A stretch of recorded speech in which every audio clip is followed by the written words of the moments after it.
the last minute. I'm happy to see everyone's message that I received on Facebook. You have to come to Atlanta here today. Thank you. ចាខ្ញុំបាទសូមទូលចាខ្ញុំបាទសូមថ្លែងអំណរគុណដល់ប្រជាជនពលរដ្ឋកម្ពុជាទាំងអស់ដែលរស់ក្នុងរដ្ឋនៅក្នុងរដ្ឋ Atlanta Georgia ដែលបានទទួលស្វាគមន៍ដល់ខ្ញុំបាទក្នុងរយៈពេលដ៏ខ្លីបន្ទាប់ពីខ្ញុំបាទធ្វើទស្សនកិច្ចនៅបណ្ដារដ្ឋផ្សេងៗបានទទួលសារជាច្រើននៅតាម Facebook ដើម្បីមកទស្សនកិច្ចនៅរដ្ឋ Georgia សូមអរគុណដែលបានអញ្ជើញខ្ញុំមកចូលរួមនៅក្នុងកម្មវិធីនេះនេះបាទសូមសម្ដែងតាមអរចង់តជួយលោកអានបរមរាជចាសូមអរគុណ So the night before, 6 hours before I got on an airplane, I bought my ticket to Cambodia. I had to buy my ticket myself because I was going to fly with One American News. But after we received the security briefing from the White House, they told us by the time we arrive in Cambodia, the ceasefire will be broken and there will be many, many people. And they canceled the trip. ដល់ពេលដែលខ្ញុំទៅដល់ប្រទេសកម្ពុជារយៈពេល6ម៉ោងមុនដែលខ្ញុំបានទិញសម្បត្តិយន្តហោះខាងនៅ White House ក៏ដូចជាខាងនៅប្រទេសនេះបានផ្ដល់ព័ត៌មានថា ceasefire is going to break នៅពេលដែលយើងទៅដល់ប្រទេសប្រជាជាតិកម្ពុជាអាចមានការផ្ទុះឡើងនៅសង្គ្រាមម្ដងទៀតហើយក៏ដូចជាមានការស្លាប់មនុស្សជាច្រើនអ្នកផងដែរ So I told my news station, one of President Trump's favorite channels, I told him the people will not break in out of a war as long as an American journalist is there to film it. We can stop this war. ចាដូចជាយើងក៏បានប្រាប់ដល់អ្នកដែល sponsor ខ្ញុំនៅប្រទេសកម្ពុជាហ្នឹងក៏ខ្ញុំបានប្រាប់ថាគ្មានអ្នកណានឹងចាប់ផ្ដើមសង្គ្រាមទេនៅពេលដែលមានអ្នកសារព័ត៌មានដែលមកពីសហរដ្ឋអាមេរិកហើយក៏ធ្វើការយ៉ាងស្និទ្ធស្នាលបំផុតជាមួយនឹងលោកប្រធានាធិបតី Donald Trump ដូច្នេះគ្មានអ្នកណាហ៊ាននឹងធ្វើសង្គ្រាមនៅចំពោះអ្នកសារព័ត៌មានជាដាច់ខាតសូមក៏មានការព្រួយបារម្ភអី So myself to make my way to Cambodia with or without the support. But with the faith that if I can go to the border and if I can record live and report exactly what's happening on the crisis, then the Thai forces will be forced to stop. ខ្ញុំធ្វើការសម្រេចចិត្តដោយខ្លួនឯងទោះបីជាមិនមានការគ្រប់គ្រងពីក្រុមការងាររបស់ខ្ញុំយ៉ាងណាក៏ដោយខ្ញុំបដិញ្ញាចិត្តដើម្បីទៅដល់សមរភូមិនោះដើម្បីបានជួបនឹងប្រជាជនក៏ដូចជាជួបនឹងកងទ័ពទាំងអស់គ្នាដែលនៅទីនោះដើម្បីយកព័ត៌មានច្បាស់ការដើម្បីផ្សព្វផ្សាយជូនទៅដល់ពិភពលោកឲ្យបានស្គាល់ឲ្យដឹងពីស្ថានភាពរបស់កងទ័ពនិងប្រជាជននៅទីនោះហើយដើម្បីឲ្យថៃឈប់បំពេញហើយក៏ដូចជាឈប់ធ្វើសង្គ្រាមក៏ឈប់បំពេញនៅលើទឹកដីខ្មែរយើងម្ដងទៀត So when I arrived the very next morning I met with the Deputy Prime Minister of Cambodia and for our first sit-down interview. ពេលទៅដល់នោះភ្លាមដែរខ្ញុំបានទៅជួបខាង Deputy ការអនុរដ្ឋលេខាក្រសួងនៅស្រុកខ្មែរហើយបានធ្វើការសំណេះសំណាលយកព័ត៌មានអំពីអំពីសង្គ្រាមថៃហើយនិងខ្មែរផងដែរ The Deputy Prime Minister made it very clear that Cambodia will put their trust in Trump and that a peaceful resolve will in fact happen. ក្រសួងការពារជាតិដូចជាអនុរដ្ឋលេខាធិការបានផ្ដល់ព័ត៌មានប្រជាជាតិកម្ពុជាបានផ្ដល់ព័ត៌មានមកខាងខ្ញុំថាការ ceasefire នឹងបានបញ្ឈប់ហើយក៏ដូចជាខាងអាមេរិកដែរក៏ដូចជាលោក Donald Trump បានជំរុញឲ្យមានបទជុំបាញ់គ្នារវាងប្រទេសកម្ពុជាហើយនិងប្រទេសសៀម And as we know, the day after the ceasefire was broken, after President ceasefire agreement has been reached, the Thai forces tricked Cambodian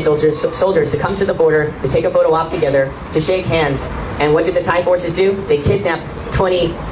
Cambodian soldiers to their side. ក៏ដូចជានៅពេលដែលការផ្សព្វផ្សាយនៅបាត់ឈប់បាញ់គ្នារវាងប្រទេសកម្ពុជានិងប្រទេសថៃនៅព្រំដែនដោយបានអញ្ជើញកងទ័ពរបស់យើងដើម្បីចុះទៅ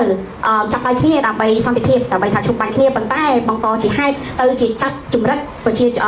ជំរិតកងទ័ពរបស់យើងចំនួន20នាក់ធ្វើជាចំណាក់ខ្មាំងនៅប្រទេសថៃនេះគឺជាការរំលោភបំពានពីបាត់ឈប់បាញ់គ្នាដែលបានប្រកាសពីខាងសហរដ្ឋអាមេរិកយើង Every Cambodian to fight, every Khmer spirit wanted to fight to get the soldiers back, but the Prime Minister Hun Manet said we will trust Trump that we will have a ceasefire and we will trust peace. We will choose peace. កងទ័ពរបស់យើងគ្រប់រូបក៏ដូចជាប្រជាពលរដ្ឋរបស់យើងគ្រប់រូបចង់ធ្វើការប្រឆាំងក៏ដូចជាធ្វើការទាមទារដើម្បីទទួលបាត់មកវិញចង់ធ្វើការប្រឆាំងចង់ធ្វើសង្គ្រាមដើម្បីបានទទួលនៅជោគភាពសឹករបស់យើងមកវិញប៉ុន្តែលោកនាយករដ្ឋមន្ត្រីហ៊ុនម៉ាណែតបានប្រាប់ដល់ប្រជាពលរដ្ឋកម្ពុជាក៏ដូចជាកងទ័ពរបស់យើងថាឲ្យរក្សាភាពស្ងប់ស្ងាត់គោរពបាត់ឈប់បាញ់គ្នាដែលបានប្រកាសដោយលោក President Donald Trump ឲ្យយើងមានការជឿជាក់ដល់លោក President Donald Trump ថាគាត់នឹងជួយឲ្យមានការឈប់បាញ់គ្នារវាងប្រទេសកម្ពុជានិងប្រជាជាតិថៃ Prime Minister Hun Manet, many may know and may not know, but he graduated from the West Point Academy. It's a military school that's the best that the United States have to offer. It's a U.S. Army facility that that the world can offer. And the Prime Minister reassured his soldiers that I have been trained at West Point and we will choose peace. ក៏ដូចជាបងប្អូនជនរួមជាតិខ្លះបានដឹងក៏ដូចជាមិនបានដឹងដែរថាលោកប្រធានាធិបតីហ៊ុនម៉ាណែតគឺបានបញ្ចប់ការសិក្សានៅវិទ្យាល័យ West Point គឺជាវិទ្យាល័យយោធារបស់អាមេរិកដែរមានការ train ពង្រឹង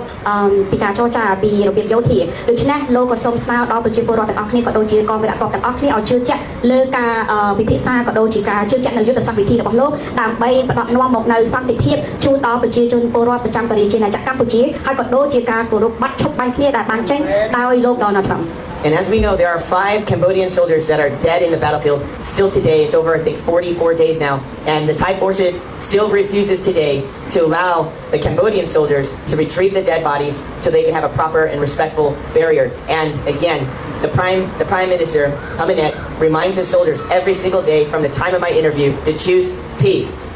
ក៏ដូចជាបងប្អូនទាំងអស់គ្នាបាននឹងហៅថាវីរៈជនកងទ័ពរបស់យើងចំនួន5នាក់បានស្លាប់នៅក្នុងសមរភូមិនោះហើយខាងកងទ័ពថៃមិនបានអនុញ្ញាតឲ្យយើងយកសពរបស់គាត់មកធ្វើពិធីបុណ្យសពតាមប្រពៃណីរបស់ខ្មែរយើងទេអស់រយៈពេល44ថ្ងៃហើយប៉ុន្តែលោកប្រធានាធិបតីហ៊ុនម៉ាណែតក៏នៅតែទទូចអង្វរដល់ប្រជាជនពលរដ្ឋកម្ពុជាទាំងអស់ក៏ដូចជាវីរៈកងទ័ពទាំងអស់ឲ្យរក្សាភាពស្ងប់ស្ងាត់គោរពនៅសន្តិភាពគោរពនៅភាពបត់ជប់បាញ់គ្នាដើម្បីឲ្យយើងទាំងអស់គ្នាមានទទួលបាននូវសន្តិភាពពេញលេញតាម Thai forces don't want peace. They want war. So what does the Thai soldiers do? When they see any Cambodian soldiers in uniform or policemen at the border, they take their slingshots with marbles and they slingshot the marbles at their face. And they didn't stop there. General Bunsen from the Thailand cut down a tree in half, carved out a big slingshot where it took 6 men to have a custom-sized marble so they can stretch the rubber band back as far as they can go and slingshot large marbles, harming innocent people, children, military officers, policemen to provoke a war. They want Cambodia to fight back. ដូចជាប្រទេសរបស់យើងដូចជាការប្រកាសរបស់លោកនាយករដ្ឋមន្ត្រីហ៊ុនម៉ាណែតឲ្យរក្សាភាពស្ងប់ស្ងាត់ដើម្បីក៏ដូចជារក្សានៅសន្តិភាពប៉ុន្តែខាងកងទ័ពថៃមិនបានបញ្ចប់នៅភាពស្ងប់ស្ងាត់ទេដោយធ្វើការកាប់ដើមឈើរួចហើយធ្វើជារបៀបពលរដ្ឋរបស់យើងតែប៉ះទៅលើអ្នកស្រុកប៉ះទៅលើកូនក្មេងប៉ះទៅលើប្រជាជនស្លូតត្រង់ដែលជាការមួយដែលរំលោភនៅភាពអត់ជប់បាញ់គ្នាដែលលោក Donald Trump ក៏ដូចជានាយករដ្ឋមន្ត្រីហ៊ុនម៉ាណែតយើងបានសូមឲ្យប្រជាពលរដ្ឋក៏ដូចជាប្រជាជនខ្មែរយើងរក្សានៅភាពស្ងប់ស្ងាត់ And even then, the Thai comedian, as you all heard in recent news, wants to bring 20 tons of human waste, poop and pee, and dump it on the border